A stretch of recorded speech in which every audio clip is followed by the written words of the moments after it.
Hey guys, welcome back. तो इस video में डिस्कस करेंगे ट्रांसफॉर्मर स्पेस की दो कंपनीज जिन्होंने काफी अच्छे रिजल्ट्स निकाले हैं। नंबर वन पे है transformers and rectifiers India limited and number two पे शिल्चर टेक्नोलॉजीज। तो without wasting any time let's get into it.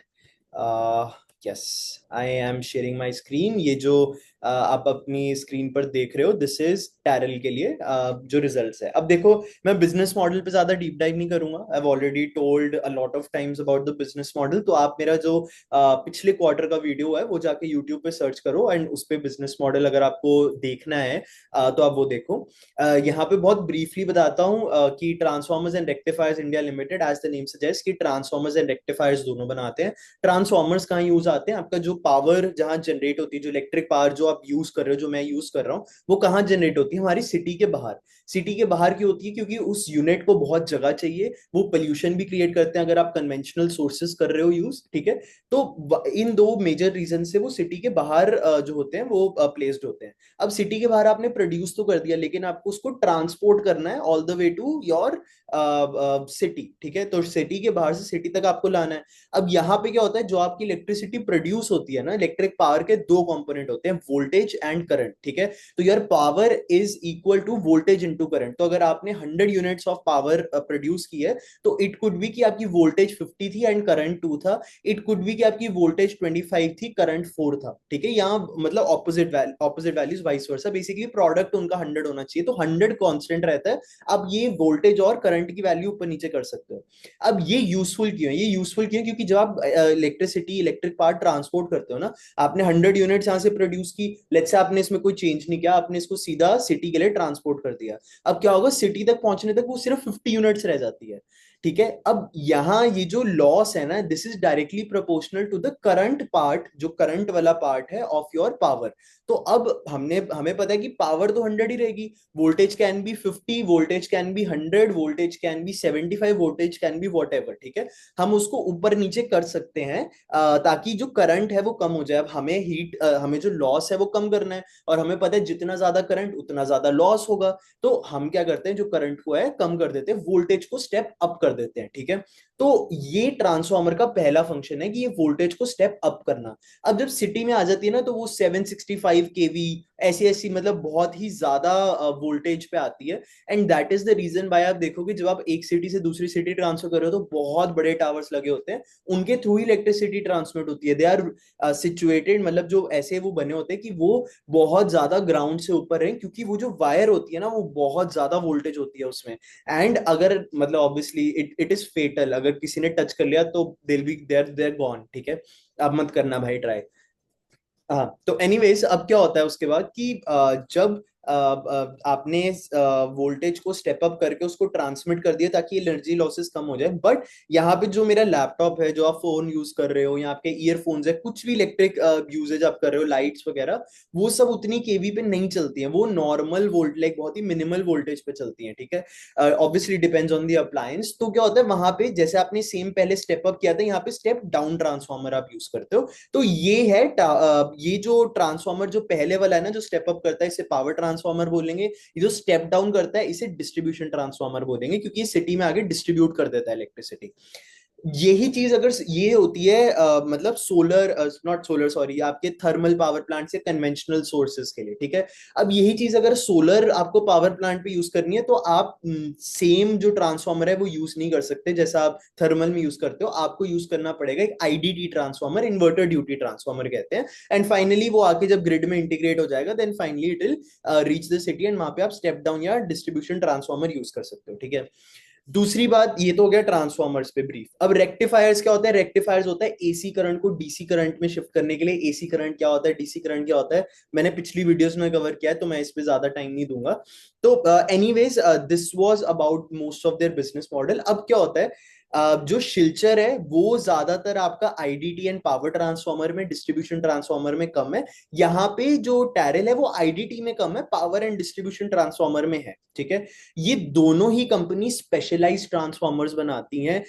टैरल अगर स्पेसिफिकली बात करूं, तो ये बहुत हाई वोल्टेज के ट्रांसफॉर्मर बनाते हैं। अब क्या है कि डिमांड ट्रांसफॉर्मर की बहुत है, लेकिन बहुत सारे वेंडर्स भी हैं जो जो कम रेटिंग वाले ट्रांसफार्मर होते हैं ना। लेट्स से एक ट्रांसफार्मर है जो आपकी जो वोल्टेज को सिर्फ ही 20 kV तक बढ़ा सकता है, राइट, जो आपने जनरेट की प्लांट से उसको 20 kV तक ही बढ़ा सकता है।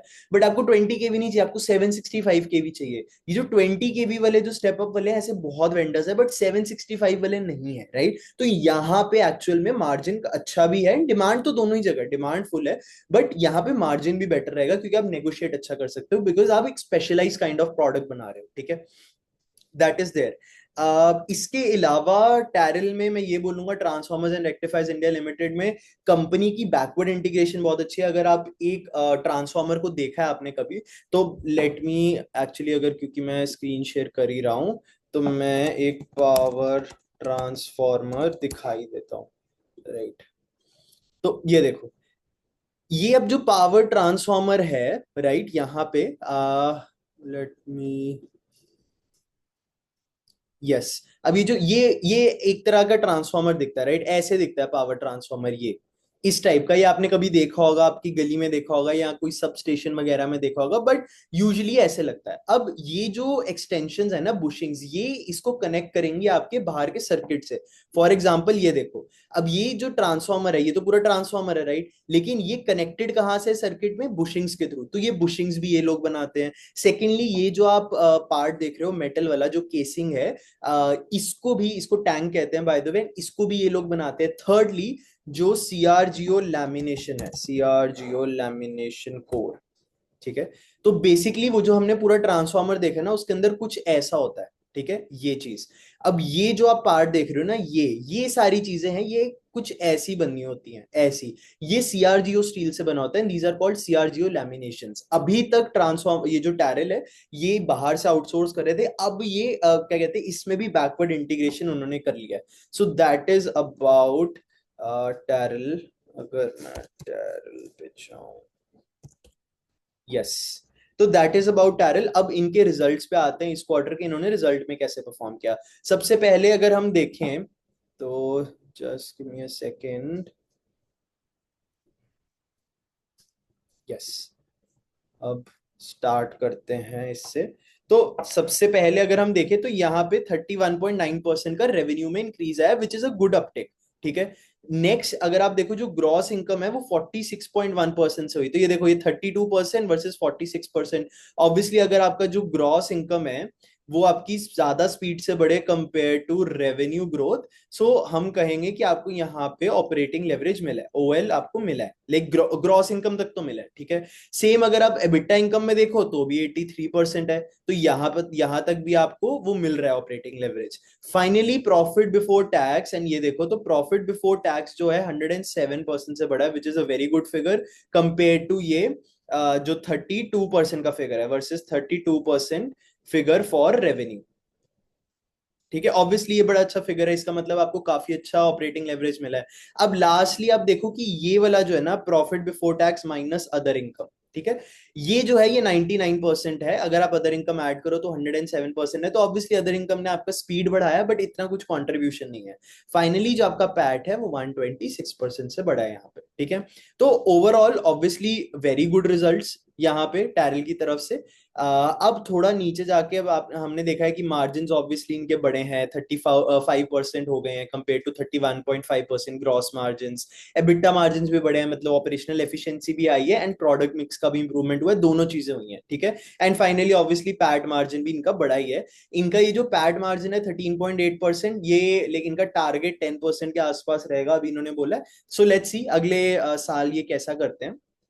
अब यहाँ पे जो एक चीज देखने वाली है, ये देखो, ये जो सीएफओ बाय अबिट्टा है, सॉरी, शिट, तो यार कुछ तो बग है इसमें, अगर मैं एग्जिट करता हूं तो छोटी सी हो जाती है स्क्रीन, बट एनीवेज, तो ये चीज है, ठीक है। अब ये जो सीएफओ बाय बिट्टा है, ये जरूरी क्यों है, ठीक है। ये जो फिगर है 43.6% वर्सेस 28%, तो ये सीएफओ बाय बिट्टा आपको क्या बताता है? सीएफओ बाय बिट्टा बताता है कि आप जो ऑपरेटिंग इनकम है, जो आप स्क्रीनर पे देखते हो, लाइक ऑपरेटिंग इनकम के नाम से, राइट, अगर मैं स्क्रीनर पे भी चले जाएंगे इसके बाद, तो आप उसको कितनी इफेक्टिवली कैश फ्लोज में कन्वर्ट कर रहे हो। One thing is you are generating the revenue, it is the other thing, completely different thing कि आप कैश कितना जनरेट कर रहे हो। तो ये रेशियो देखो इंप्रूव हुई है यहाँ पे, क्लियर अपटेक आया है, this is a very good sign for the company. ठीक है, so that is obviously very nice. तो अभी तो हमने बिजनेस जो पार्ट है वो सारा डिस्कस कर लिया। नाउ लेट्स गेट टू ये वाला पार्ट,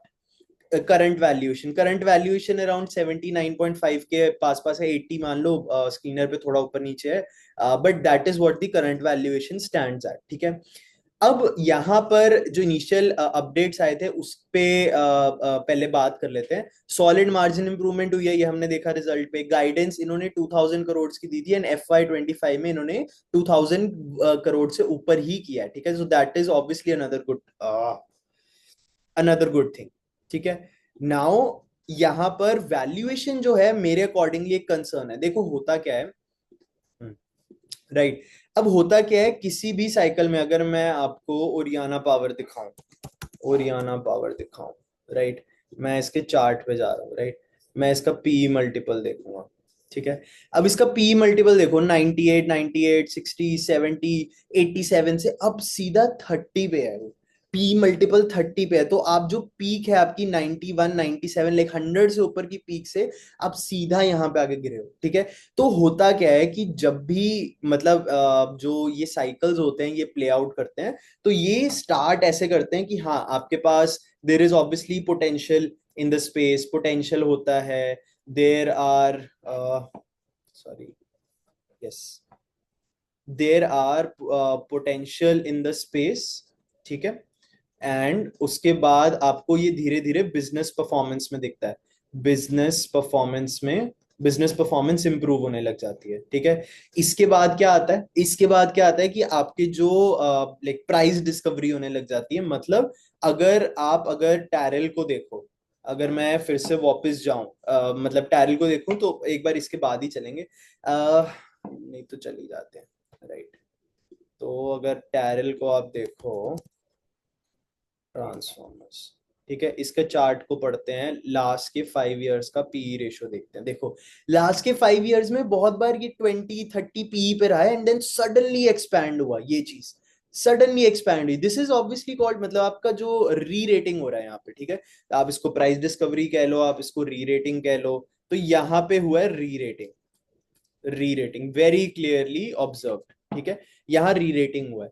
अब क्या होता है कि यूजुअली जब ये री रेटिंग हो जाती है ना, ये देखो ये जो री रेटिंग, मैसिव री रेटिंग हुई है, ये ऑब्वियसली ये 450 ऑप्टिकली हायर वगैरह लग रहे थे, बट अगर आप लास्ट कुछ 3 साल की भी रेटिंग अगर देख लो, राइट, ये जितनी भी है ये रेटिंग जो ऊपर गई, दिस वाज इन एंटिसिपेशन की कंपनी अच्छा करेगी, इन कंपनी ने अच्छा किया है, काफी हद तक कंपनी ने अच्छा किया। अगर इनके क्वार्टर देखें लास्ट कुछ, तो ये जो यहाँ से जो ग्रोथ आने लगी है, ये वाली 17% से शुरू हुआ, फिर 100%, 80%, 50%, 30%, राइट। अब नेक्स्ट साल भी काफी अच्छी ग्रोथ, लाइक 75% के आसपास का टारगेट है।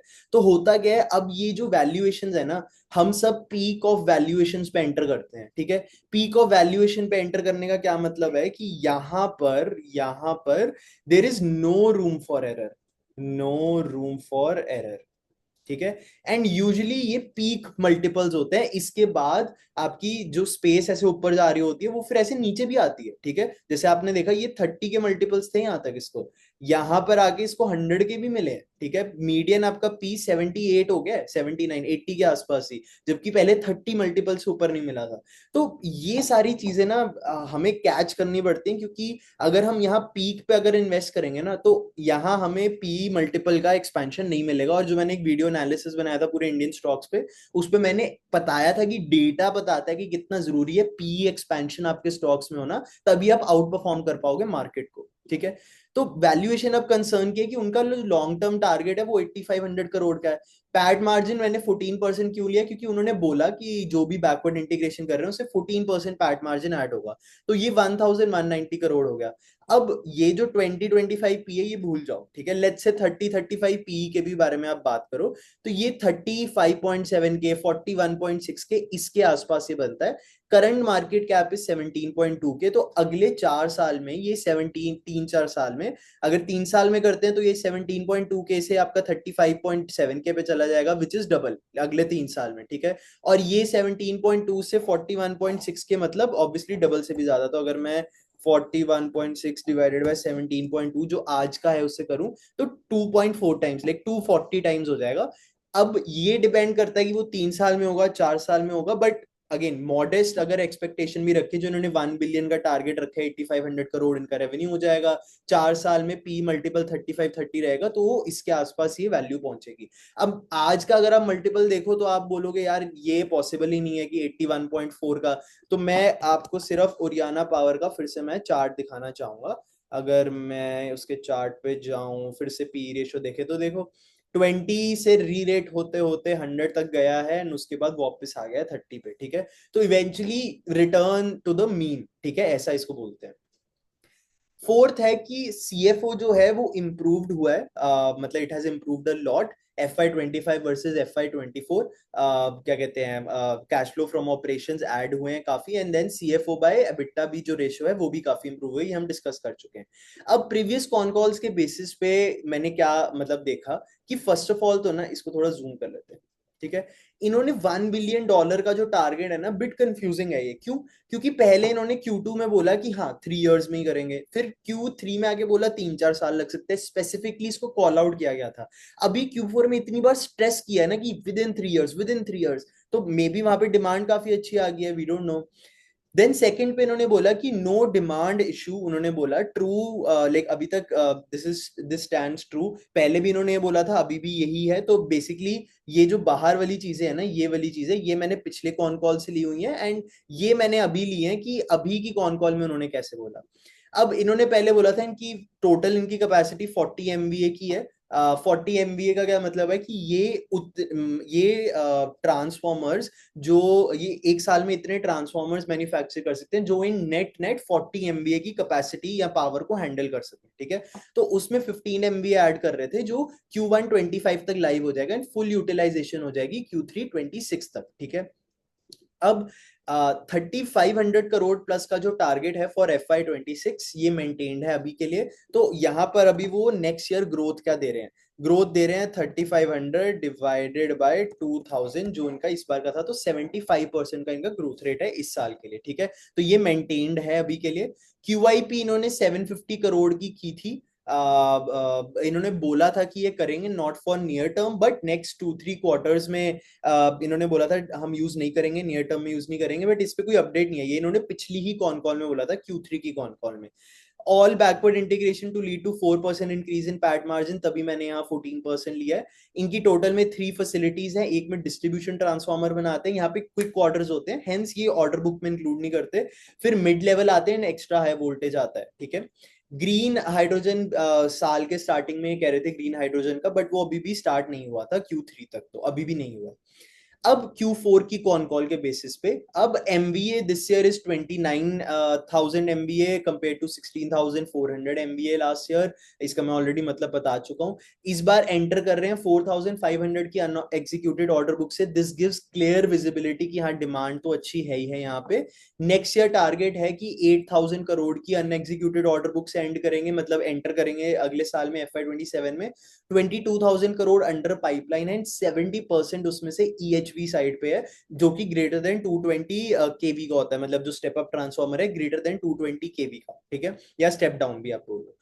Order book current is 55% EPC, 45% utility and 70% EHV side पे है। 15% एक्सपोर्ट का शेयर है इस साल का, एंड ये जो है ये ऐसे ही रहने वाला है आगे। इन्होंने बोला इंडिया में काफी अपॉर्चुनिटीज हैं, बेटर मार्जिन हैं, पेमेंट टर्म्स हैं, अपॉर्चुनिटी बहुत ज्यादा है इंडिया में, तो वो इसको इसी पे रखना चाहेंगे, ठीक है। एक लैंडमार्क ऑर्डर आया था, एक ही ऑर्डर 740 करोड़ का, this is largest in the companies history and probably for the client, जो कि गेटको एज वेल, ठीक है। इन्होंने इस साल मतलब वे बिफोर Q4 इन्होंने 500 करोड़ रेज कर लिए थे. This would be use in backward integration and expansion in the next 15-18 months. Reiterate इन्होंने किया टारगेट अगेन, ये जो 1 बिलियन का मेरे को नहीं पता 3 साल में करेंगे 4 साल में करेंगे. बिजनेस अनसर्टिनिटी है and understandably so. Current capacity इनकी 40,000 MVA प्लस 15,000 MVA ये आ रही है. देखो 40,000 MVA अभी है, this is the current capacity. ठीक है, 15,000 MVA आएगी फर्स्ट फेज इन May 25. ये यहाँ पे हाफ द वॉल्यूम आएगा in by Q2 all would be available. पहले इनका टारगेट था कि Feb to March से करेंगे, अब वो May 25 हो गया. ठीक है, इसके अलावा जो 22,000 MVA की इनकी फैसिलिटी है फॉर EHV ट्रांसफॉर्मर्स, ये Feb 26 तक आएगी. करंट यूटिलाइजेशन का है 60-65%. नेक्स्ट ईयर सेम टारगेट होगा 80% तक लेके जाने का. तो दैट इज दैट. ठीक है, इन the next 15 months total expenditure जो है इनका 550 करोड़ का होगा केपेक्स का. एंड बैकवर्ड इंटीग्रेशन होगी साथ में. बेसिकली ये जो नेक्स्ट 15 मंथ्स है टोटल एक्सपेंडिचर 550 करोड़ का होगा एक्सपेंशन एंड बैकवर्ड इंटीग्रेशन में, with the target of becoming 100% backward integrated by Q1 of 27. Sorry, ये 550 करोड़ में से 400 करोड़ FY26 में यूज करेंगे, rest in the year after. ठीक है, यहाँ पे इस क्वार्टर के मार्जिन जैसे हमने देखा 13% आपका पैट मार्जिन एंड एवरीथिंग. जैसे ये पैट मार्जिन आपका कहाँ है 13.8%. ये इसलिए ज्यादा था क्योंकि इन्होंने बहुत ही एक्सेलेंट मार्जिन वाले ऑर्डर जो है एग्जीक्यूट किए थे. बट रीजनेबल ये सस्टेनेबल मार्जिन जो बिट्टा मार्जिन है वो तो 16-17% ही है, जो अभी 19% दिखा रहा है. तो मतलब पैट मार्जिन अराउंड 10-12% के आसपास होगा जैसा मेरे को लग रहा है. FY26 का टारगेट है 3500 करोड़ रेवेन्यू का. Unexecuted order book going into the next year FY27 8,000 crore होनी चाहिए. And they are also targeting to get into HVDC transformer. अब HVDC ट्रांसफॉर्मर क्या, देखो अभी तक जितना भी ग्रिड है ना वो AC करंट पे बना है, not on DC current. The reason is not कि AC करंट ज्यादा अच्छा है या कुछ है. द रीजन इज कि DC करंट से ट्रांसफर करने के लिए अभी तक टेक्नोलॉजी बनी नहीं थी, रिसेंटली बनी है. बट तब तक आप पावर ग्रिड सारी सेटअप कर चुके थे, तो उनको सबको चेंज करने में बहुत बड़ा कॉस्ट आएगा. ये जो HVDC है transmission, this is way more effective. ठीक है, बट उसको आप पूरी ग्रिड को बना नहीं सकते हो ऐसे. The reason is pretty simple. The reason is कि आपको बहुत ज्यादा कॉस्ट यहाँ पे इनकर करना पड़ेगा. That is all. ठीक है, मार्जिन इंप्रूवमेंट आएगी लेकिन ट्रांसफॉर्मर के प्राइस बढ़ाने से नहीं आएगी. यहाँ पे उनकी स्ट्रैटेजी है बैकवर्ड इंटीग्रेशन से हम मार्जिन को बढ़ाएंगे. ठीक है, CRGO सप्लाई इनका इशू क्या कहते हैं प्लांट के लिए नहीं होगा, ये ऑलरेडी टाई अप इन्होंने कर लिया है. No impact of reciprocal tariffs अभी तक क्योंकि इनके प्रोडक्ट्स एग्जेम्प्टेड हैं. बट शिल्चर वालों ने ये बोला था कि अगले 90 डेज में देखता रहे. ठीक है, दैट इज ऑल. अब यहाँ पे सिनेरियोज क्या है. ठीक है, अब यहाँ के सिनेरियोज क्या है फॉर द नेक्स्ट ईयर. 3500 इनका करोड़ इनका रेवेन्यू है. ठीक है, पैट इनका 10% है, मैंने ये माना है. तो PAT 10% and revenue is this, तो ये 350 करोड़ के आसपास पहुंचेंगे. मैंने यहाँ पे कोई इंप्रूवमेंट नहीं मानी है, अभी तक कुछ नहीं माना है. तो मतलब ये न्यूट्रल और बेयर में मतलब ये काफी मतलब कंजर्वेटिव साइड पे ये मल्टीपल्स हैं. अभी इनका जो मल्टीपल है जैसे आप देखो हमने बात की थी, इनका जो मल्टीपल है टैरल का अराउंड 80 था, राइट. यस, इनका मल्टीपल अराउंड 80 था. अभी मैंने इनको फ्यूचर मल्टीपल दिए हैं पेग रेशियो के अकॉर्डिंग, क्योंकि 2000 से 3500 करोड़ जा रहे हैं, तो PEG ratio less than equal to 1 के हिसाब से मैं दे रहा हूँ. 75 इज एग्जैक्टली दैट. तो फ्यूचर मल्टीपल इनका फ्यूचर मार्केट कैप ये होगा, करंट ये है, तो 52% इंक्रीज फिर भी देखने को मिल सकता है. ठीक है, अगर फ्यूचर मल्टीपल भी 75 हो. अब वो लाइकली है अनलाइकली है, मतलब ये डिपेंड करेगा कि आपकी डिमांड सिनेरियो क्या है पूरे उसमें स्पेस में. अगर आपकी डिमांड सिनेरियो अच्छा है या मेंटेन्ड है या और ज्यादा डिमांड है, विजिबिलिटी की अगले 3-4 साल नहीं 4-5-6 साल तक ऐसे चलता रहेगा, तो प्रोबेबली मल्टीपल्स मेंटेन्ड रहेंगे. बट लेट्स सी, अगले 12-18 मंथ्स में काफी चीजें इसमें क्लियर हो जाएंगी. ये जो साल है ये आपको मल्टीपल्स गिरते हुए दिख सकते हैं इनके, बट लेट्स, या फिर इस साल के बाद ऐसा शुरू होगा probably. That is the more realistic scenario. अब मैंने यहाँ पे बियर लाइक क्या कहते हैं बुल सिनेरियो क्यों नहीं बनाया, क्योंकि ऑलरेडी यार मल्टीपल बहुत स्ट्रेच्ड है, लाइक 80ish मल्टीपल पे, that is not a joke. ठीक है।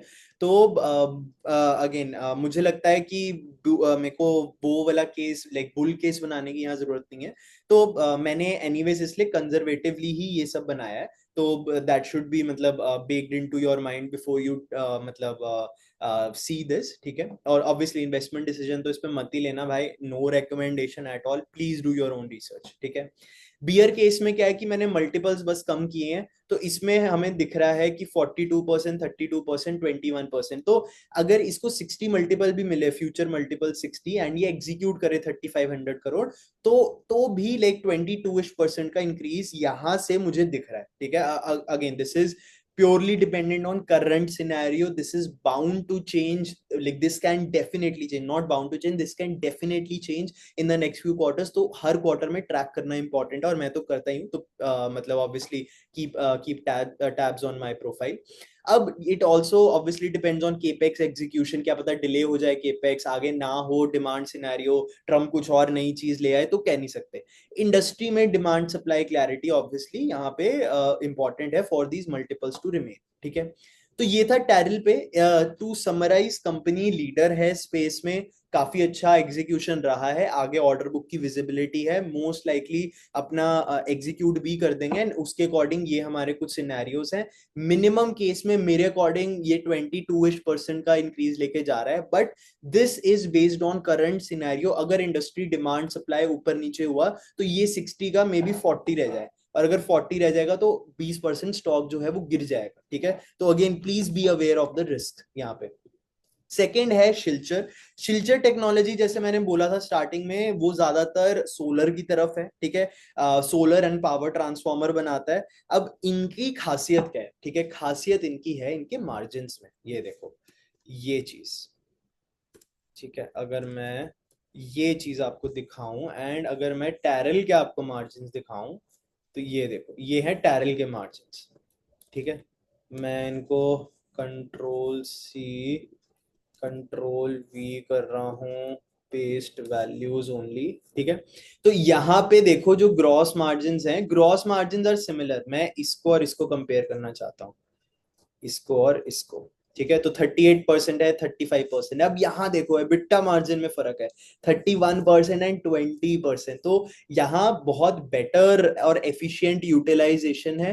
कहने का मतलब इनका पर एम्प्लॉय कॉस्ट हो जाएगा, इनका जो फाइनेंस कॉस्ट है, अगर आप टैरल का फाइनेंस कॉस्ट देखो, राइट, तो ये है इनका, सॉरी फाइनेंस नहीं, जो अदर कॉस्ट है, जो भी मैन्युफैक्चरिंग कॉस्ट आएगा, एडमिन कॉस्ट आएगा, वॉट एवर, ठीक है, वो इनका 8144 है। एक एक चीज करते हैं, तो इनका employ benefit cost as a percentage of revenue from operation, and इनका other cost as a percentage of revenue from operation, इन दोनों को परसेंटेज टर्म्स में कन्वर्ट करो, तो ये पता चलता है कि ऑफ द टोटल रेवेन्यू 3.5% जो है वो एम्प्लॉय बेनिफिट में गया, एंड अदर कॉस्ट इज 12%।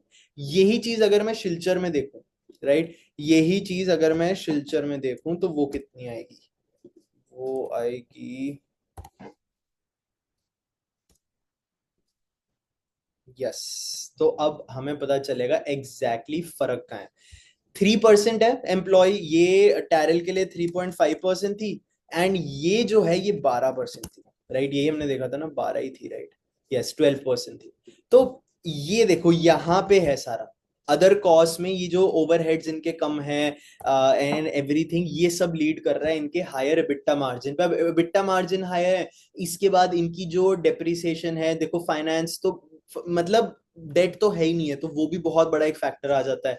तो यहाँ पर कंपनी के ये रीजन के अदर कॉस्ट एक तो कम है, एंड सेकेंडली इनके जो फाइनेंस कॉस्ट, डेप्रिसिएशन, ये सब कम होने के कारण इनके मार्जिन जो है वो 30+ हैं। इसके बाद पैट मार्जिन जाते जाते 23% हो जाएगा, टैक्स तो आपका कटेगा ही। यहाँ पे अगर एक चीज देखें, जो इनकी प्रॉफिट बिफोर टैक्स है, राइट, प्रॉफिट बिफोर टैक्स है वो 119% से बड़ा, same as your revenue from operation. अगर आप अदर इनकम हटा दो तो ये 130% से बड़ा था। दैट मीन्स अदर इनकम पिछले साल की ज्यादा थी कंपेयर टू, मतलब नॉट ज्यादा थी, बट वो उस स्पीड से नहीं बढ़ी, ठीक है। तो अगर आप अदर इनकम को हटा दो तो 130% से बढ़ रहे थे, but last year other income as a factor of revenue from operation ज्यादा था, नॉट स्पीड, और वो जो दो रीजन मैंने पहले बोले वो नहीं। अदर इनकम अगर मैं सिंपली दिस बाय दिस करूं, एंड इसको यहाँ करूं तो इससे पता चल जाएगा, राइट? तो 2% वर्सेस 3%, तो क्लियर डिफरेंस था। 3% था last year other income as a percentage of revenue from operation, और 2% था इस साल। हेंस आपको ये देखने को मिला, ठीक है। अब यहाँ पर जो हमने एक अपटिक देखा था इन टैरल, सीएफओ बाय एबिटा, इनका ड्रॉप किया है फ्रॉम 67% टू 21.5%। एंड अगर आपको एक मैं चीज दिखाऊं, शिल्चर नहीं, पहले एक बार इस पे दिखाते हैं chart, P ratio last 1 year, ठीक है। तो यहाँ पे भी मतलब आप देखो डाउनवर्ड तो थोड़ा है ही है, but this is like optically looking higher, क्योंकि इनका जो क्वार्टर्स थे, इन्होंने कुछ कुछ आई थिंक मतलब प्रॉपर यूटिलाइजेशन नहीं हो रही थी, एंड धीरे धीरे आने लगी, and you know the street anticipated it. अब मैं अगर शिल्चर टेक्नोलॉजी पे जाऊं, so there was a time, मेरे इंटरनेट को क्या हो गया है, ठीक है। एनीवेज, आई डोंट थिंक मेरा इंटरनेट इतना अच्छा काम कर रहा है, नहीं कर रहा है। यस, शिल्चर पे जाएंगे, उसका चार्ट देखेंगे पी रेशो का फॉर लास्ट 1 ईयर, ठीक है। अब देखो यहाँ पर ये था 60 तक गया था ये, एंड उसके बाद नीचे आया। ऑल दो अगर आप ग्रोथ रेट देखो ना इनका, जो इनका ग्रोथ रेट है लास्ट एक ईयर में बात करें तो ये इतना ही रहा है, 11%, 60%, 20, 30। अब ये 120 आया, बट यहाँ तक ये एक्सपेक्टेड भी नहीं था 120, दिस वाज लाइक 30-40% के भी एक्सपेक्टेड था, इन्होंने कर दिया, लाइक काफी क्रेजी कर दिया। ओवरऑल ईयर का 30-40 एक्सपेक्टेड था, बट इन्होंने 52-57 के आसपास फेंका है, तो काफी अच्छा वो परफॉर्म किया है। But the thing that I am trying to tell you is कि ये जो मल्टीपल है ना, पी 50 का, 60 का, अब देखो ये था पीक बुल मार्केट, ठीक है, फिर हमारी करेक्शन आई, तो अभी भी ये जो मल्टीपल है ये और ऊपर नहीं गया, ठीक है। ये ऊपर थोड़ा सा गया था 40 तक, बट रिजल्ट के आने के बाद ऑब्वियसली आपका जो बॉटम लाइन है वो बढ़ा, तो इट इज एट 35 ओनली। अब यहाँ पर आपका पेग रेशो अप्रोक्सीमेटली 2 था, क्योंकि हम जो स्ट्रीट है वो एक्सपेक्ट कर रही थी 40% kind of revenue increase for the next 2 years. अभी वो 50%, लाइक उन्होंने काफी अच्छा परफॉर्म किया, तो इस कारण लाइक मतलब ये यहाँ पर है। But at 40% as well, at 50% as well, peg ratio greater than 1 था, तो यहाँ पे थोड़ा सा अनकंफर्टेबल जोन था according to me, like this is my thesis, ठीक है। तो anyways, going back to Silchar, right. तो एक जो इनका इशू है सीएफओ बाय बिट्टा का, एक इशू था पहले, पी मल्टीपल हाई था, वो करेक्ट हो चुका है नाउ। अब पी मल्टीपल 1 के आसपास है, क्योंकि 30-40% ग्रोथ ये लोग कर रहे थे।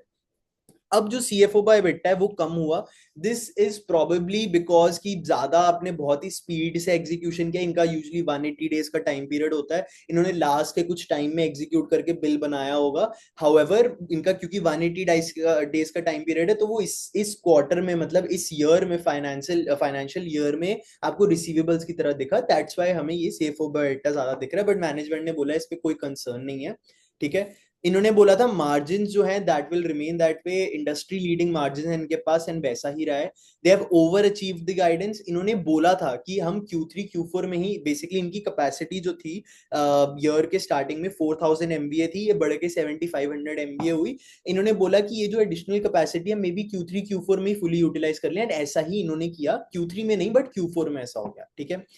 अब इनका 750 to 800 करोड़ का पहले इन्होंने टारगेट दिया था, टेकिंग बुल केस, मतलब 800 करोड़ मैं यहाँ पर ले रहा हूँ, क्योंकि इन्होंने इस साल भी लाइक ओवर डिलीवर किया है, मैनेजमेंट की आदत रही है। तो 800 crore revenue, pad margin current 23% है, इससे ज्यादा यार मतलब क्या इंप्रूव होगा, 10% है वहां पे टैरिल में, तो 23% इज गुड।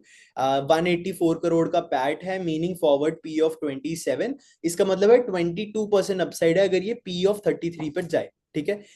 अभी इसके नीचे भी सिनेरियो बनाया, पूरा आएंगे। हेंस अब ये चीज जो है ना 33 वाली, ये पी जो है, क्योंकि वो मतलब जैसे इश्मोहित कहते हैं, राइट, वो कहते हैं this this is not price to earning, this is perception to earning, right. तो अगर आपका केपेक्स आएगा, आप बोलोगे हाँ हम डबल केपेक्स कर रहे हैं, तो ऑब्वियसली लोग भी एंटिसिपेट करेंगे, वो भाई डबल केपेक्स कर रहे हैं, कैपेसिटी डबल कर रहे हैं यहाँ से, तो ऑब्वियसली काफी अच्छा जा सकता है इनका आगे। बट अगर इनके केपेक्स प्लान में थोड़ा सा भी ऊपर नीचे हुआ, तो प्रॉबेबली ये मल्टीपल इनको मिले ना मिले, ठीक है। अब इसका रीजन मैं प्रॉपरली बताऊंगा, ये हमने ये बात कर ली है, एंड ये बात कर ली है, ठीक है, चले। अब क्या हुआ, इन्होंने पहले बोला था कि ये क्वार्टर टू के कॉन कॉल में कि ये एक्सपेंशन प्लान जो है वो फाइनलाइज कर देंगे Jan 25 तक एंड कम्युनिकेट कर देंगे। लेकिन अभी तो टाइमलाइन नहीं आई है। उल्टा उन्होंने बोल दिया कि हाँ हम प्लान कर रहे हैं, we are planning to enter higher rated transformers as well, तो मार्जिन शायद और बढ़ सकते हैं यहाँ पे। लेकिन they have and they already have enough land for expansion as well. However ये पढ़ो, Shilchar is known for highest margins in the segment and the management wants an expansion which is sustainable. Basically ऐसा नहीं कि अभी 2 महीने के लिए आप मतलब अगले 2 साल के लिए आप बस लेते रहो, एक्सपेंशन करते रहो करते रहो करते रहो एंड उसके बाद उसको कोई यूज ही ना करे एंड कंपनी ठप हो जाए, राइट? तो ऑब्वियसली आपको सस्टेनेबिलिटी के साथ जाना है, तो that's why they are evaluating कितना एक्सपैंड करना है, किस में एक्सपैंड करना है। प्रॉबेबली अब क्या है कि ये मैंने जैसे बताया कि छोटे रेटेड ट्रांसफॉर्मर्स में काफी सप्लायर्स हैं, प्रॉबेबली दैट्स व्हाई वो ईएचवी की तरफ जा रहे हैं कि हाँ यहाँ पे सप्लायर्स कम है, यहाँ पे शायद सस्टेनेबल रह सकता है, probably that could be the case. Yes, अब यहाँ पे उन्होंने बोला कि ह्यूज कैपेसिटीज आ रहे हैं अगले 2-3 साल में, हेंस एंड उसके ऊपर से अनसर्टिनिटी भी है एक्सपोर्ट्स की। ऑल्दो इंडिया 90 डे अभी एग्जेम्पशन पे है एंड अभी नेगोशिएशंस भी चल रहे हैं, but we never know what can happen in the future, right? तो ये दोनों चीजें, that's why they have taken a step back, थोड़ा सा रुक के इवैल्यूएट करेंगे। Maybe what I feel is कि 90 डेज का वो इवैल्यूएट करके ही उसके बाद जो भी सीन होगा उसके अकॉर्डिंग ये डिसीजन लेंगे। द एक्सपेंशन अनाउंस करने से 12 to 18 months लगेंगे, अनाउंस करने से। The expansion will require 12 to 18 months to start commercial production and some meaningful revenues, ठीक है? तो this is something to be noted. Now exports पे देखें तो 44% ऑफ रेवेन्यू है वो एक्सपोर्ट से आया इस year. 10%, 20% of exports come from USA, meaning 10% of total revenue north America से इनका आ रहा है। Rest mainly comes from middle east and north Africa. वो जो 10% रेवेन्यू है वहां पे थोड़ा इश्यू हो सकता है, बट इन्होंने बोला है कि they have already plans to mitigate the tariffs, लेकिन इन्होंने ज्यादा उस पर बात नहीं की कि हमने क्या प्लान बनाया क्या नहीं। They are already talk to a lot of customers and they feel confident कि हाँ हम एग्जेम्प्टेड ही रहेंगे प्रोबेबली इससे, but let's see. One major reason for exemption could also be कि कोई चाइनीज ट्रांसफॉर्मर अलाउड नहीं है वहां पे, राइट? बाकी सारे प्रोडक्ट्स तो लाइक काफी तक चाइनीज कंपीट करते हैं, राइट? बट चाइनीज ट्रांसफॉर्मर्स वहां पे अलाउड ही नहीं है कुछ सालों से, बहुत देर पहले से ही टैरिफ्स है। दूसरी कंट्रीज के अलाउड है, वहां पे थोड़ा इंडिया को एक एज भी मिल रहा है क्योंकि टैरिफ्स इतना नहीं लगे हैं या इतने नहीं लगेंगे, तो वहां से थोड़ा बिजनेस इंडिया की तरफ आ भी सकता है। तो this tariff situation can be net positive for India as well, ठीक है? यहाँ पे तो इस केस में, इनके केस में। But let's see, all types of transformers are exported basically। ऐसा नहीं है कि ये सिर्फ आईडीटी करते हैं, लाइक सिर्फ एक एनालिस्ट ने क्वेश्चन पूछा कि जो यूएसए यार वो तो सोलर की तरफ शिफ्ट, मतलब जो सोलर की तरफ उनका फोकस था वो तो कम हो रहा है, वो तो वापस कन्वेंशनल एनर्जी पे जा रहे हैं, क्योंकि ट्रम्प सर बिलीव ही नहीं करते हैं इन कन्वेंशनल इन रिन्यूएबल एनर्जी। तो उनका यही कहना था कि हम सारे टाइप के ट्रांसफॉर्मर कर रहे हैं, ऐसा नहीं कि हम सिर्फ आईडीटी ही कर रहे हैं। जो एक्सपोर्ट होते हैं वो यूजुअली लोअर रेटिंग पे होते हैं, मतलब लोअर पावर को हैंडल कर सकते हैं। And as such US affecting to conventional energy, like shifting back to conventional energy won't affect them a lot, because पहले तो आपका सिर्फ 10% रेवेन्यू है उससे। सेकेंडली द रीजन इज कि मतलब उस 10% में भी आप बहुत सारे ट्रांसफॉर्मर के टाइप वहां पे भेज रहे हो, ठीक है? IDT and wind and few power transformers are supplied in domestic। तो IDT तो मोस्टली डोमेस्टिक ही है, उन्होंने ये बोला, ठीक है? तो that also gives confidence। And they are not at all into distribution transformers, वो सिर्फ पावर ट्रांसफॉर्मर्स में है एंड आईडीटी ट्रांसफॉर्मर्स में है, विंड ट्रांसफॉर्मर में है, but not into distribution transformer, ठीक है? तो दैट इज दैट। अब किसी ने पूछा यार कि आपके कंपेटिटर्स कर रहे हैं, लाइक मतलब बैकवर्ड इंटीग्रेशन कर रहे हैं, तो उन्होंने कहा we don't need to do that, हमारे पास कोई कमी नहीं है रॉ मटेरियल की, हमारे margins like industry best margins है हमारे पास। वी थिंक कि हमारे जो फोकस है वो प्रोडक्ट पे रहना चाहिए, क्योंकि स्पेशलाइज्ड ट्रांसफॉर्मर्स को मार्जिन मिलेगा हाई, जो कमोडिटाइज है उनको नहीं मिलेगा ज्यादा, ठीक है? तो उन्होंने बोला कि हमारा फोकस इसी पे रहेगा and maintain and improve, may be improve भी कर सकते हैं यहाँ से, एंड मे बी लिख देता हूँ भाई यहाँ पे क्योंकि ऑलरेडी बहुत हाई है margin, maybe improving the current EBITDA margin as well.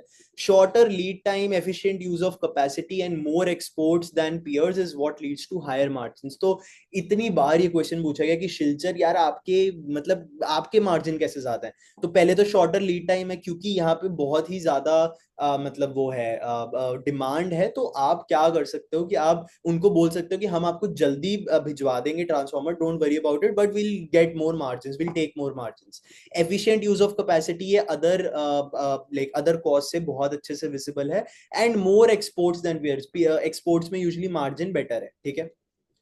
Demand is still very strong in domestic and international markets, equally strong in both, ठीक है। यहाँ पे इंडिया में ऑब्वियसली वो ज्यादा है, क्या कहते हैं लाइक आपका पोटेंशियल ज्यादा है, बट द डिमांड जो पहले जैसे स्ट्रॉन्ग थी वैसे ही है, equally strong in both as earlier, ठीक है। अब यहाँ पे जो कंसर्न है कि a lot of capacities are coming online and would need to see viability in future, but on the other hand government के पास impressive plans है आगे जाके काफी ज्यादा जरूरत पड़ने वाली इलेक्ट्रिसिटी की, तो अभी कुछ बोल नहीं सकते हैं कि ये डिमांड 2 साल में खत्म होगी, 3 साल में खत्म होगी। Next is guidance of 750 crore plus, ठीक है। गाइडेंस ऑफ 750 करोड़ प्लस क्या कहते हैं 20% ग्रोथ इन्होंने बोला है। तो पहले इन्होंने 750 टू 800 बोला, अभी इन्होंने 750 करोड़ प्लस बोला। तो अभी मैंने नीचे वो सारे बनाए हुए सिनेरियोस, तो उस पर बात करेंगे। They mostly out perform, this is very true, ऐसा मैनेजमेंट ने बोला, but this is not a guarantee, तो ठीक है, गारंटी नहीं है कि आउट परफॉर्म करेंगे, तो डोंट जस्ट फिक्सेट कि हाँ भाई ये तो आउट परफॉर्म ही करेंगे, ठीक है। नेक्स्ट इज रिसीवेबल्स, अगेन वो 180 डेज का स्टैंडर्ड होता है। एंड क्योंकि क्या होता है फर्स्ट 30 डेज तक इनको कोई इंटरेस्ट नहीं मिलता, फर्स्ट 30 डेज में अगर लाइक इनका जो लाइक वो है क्लाइंट है वो उनको पे कर दे, लेकिन आफ्टर दोज वो चार्ज करने लग जाते हैं इंटरेस्ट। तो जो कस्टमर है वो भी भाई इंटरेस्ट लाइक ज्यादा नहीं देना चाहेगा, तो दैट्स वाई अगर हम यहाँ पर जाएं शिलचर के रेशोज पे जाएं तो हमें देखेगा कि ये जो डेटर डेज है वो 140, 120, 86, 134 लाइक इसके अराउंड हमें दिख रहे हैं, ठीक है। एंड अगर आपको ये नंबर हाई लग रहे हैं ना, तो एक बार टैरल पे जाके मैं आपको दिखा देता हूँ, ये देख लो, राइट। तो like for the whole like space ही ये ऐसी चीज है। अब यहाँ पे डेटर डेज कम क्यों हो रहे हैं for both of them, like the reason is obviously demand ज्यादा है, दे वांट कि हाँ भाई मतलब डिमांड ज्यादा है तो you can negotiate better, that is what happens. तो इनका जो कैश कन्वर्जन साइकिल है अगर देखें तो 180, 193, अब 93 है। शिलचर का अगर देखें अगेन वो देखो अभी 120 इसमें दिखा रहा है, बट द थिंग इज कि देखो पहले 96 93 था, यहाँ 2 साल तो ये बेटर थे, 3 ही साल बेटर थे। यहाँ पे 120 क्यों है, क्योंकि यार मोस्टली इन्होंने क्वार्टर के लास्ट में एग्जीक्यूट किए हैं ऑर्डर्स, एंड अभी के लिए वो रिसीवेबल डेज यहाँ पे हाई लग रहा है, बट एक्चुअली में ये प्रॉब्ली इतना नहीं है। बट टैरल में काफी इंप्रूवमेंट आई है जो उनके सीएफओ में दिखती है, वेरी क्लियरली दिखती है, ठीक है। तो दैट इज ऑब्वियसली टैरल की तो विक्ट्री है ये वहां पे। अब सिनेरियोस फॉर FY26, ठीक है। मैंने यहाँ पे कोई बियर केस नहीं बनाया, क्यों बियर केस मतलब नेगेटिव रिटर्न्स गारंटीड रहेगा 10 15 20% वॉट एवर। यहाँ पे सिनेरियो नेम है न्यूट्रल। FY25 का इनका रेवेन्यू 623 करोड़ था, इन्होंने टारगेट बाय द वे दिया था यहाँ पे 500 करोड़ का, 550 करोड़ का, जो कि 37 38% का था बेसिकली इंक्रीज, और इन्होंने 57% किया, that is what a good management does, ठीक है। तो बहुत अच्छा एग्जीक्यूशन है। अब इन्होंने बोला है कि 20% ग्रोथ करेंगे, 748 करोड़ जिसका मतलब है आपका रेवेन्यू होगा, पैट 23% है, तो 172 करोड़ आपका हो गया नेक्स्ट ईयर का पैट। फ्यूचर मल्टीपल देखो मैं 30 से ज्यादा नहीं दे पाऊंगा क्योंकि मुझे पेग रेशो को भी दिमाग में रखना है, तो पेग रेशो को दिमाग में रख के मैंने ये 30 का मल्टीपल दिया है, that means increase of just 1%, ठीक है। सेकेंड सिनेरियो में इनका अगर 25% इंक्रीज हो गया, which is 780 crore kind of revenue, अभी तक इन्होंने जो इनिशियल रेंज दी थी 750 टू 800 करोड़ उसके बीच में ही है हम, तो वहां पे 5% इंक्रीज आएगा। अब बुल सिनेरियो में क्या है कि 30% ग्रो करते हैं, ठीक है। मैंने फ्यूचर मल्टीपल 35 लिया क्योंकि देखो ऐसा होता है कि ऑब्वियसली आपकी बैलेंस शीट कितनी क्लीन है उस पर भी डिपेंडेंट है कि आपको क्या मल्टीपल मिलेगा, ठीक है। तो अगर यहाँ पे मल्टीपल इनको मैंने 35 दिया है, इवन दो ग्रोथ इनकी 30% है, पेग रेशो मतलब ग्रेटर देन मान है, वो इसीलिए दिया है, एंड ये हर ही केस में ट्रू है। क्यों, क्योंकि इनकी बैलेंस शीट जो है वो काफी क्लीन है, हमने देखा इनकी फाइनेंस कॉस्ट इज नेग्लिजिबल। अगर मैं आपको ये पॉइंट प्रूव करना चाहूं तो इनकी finance cost as a percentage of, आप ये देखो, ठीक है, नॉट इवन 0.1%, ठीक है। एंड यही अगर मैं टैरल पे जाऊं, ठीक है, टैरल पे अगर मैं ये जाऊं फाइनेंस कॉस्ट इनकी ये रही डिवाइडेड बाय, ठीक है, ये कितनी है 2.2%, that was not even 0.1%, and यहाँ पे 2.2%, तो क्लीन तो है ये ऑब्वियसली इनकी बैलेंस शीट, ठीक है। तो दैट इज दैट। अब नीचे जाते हैं, यस।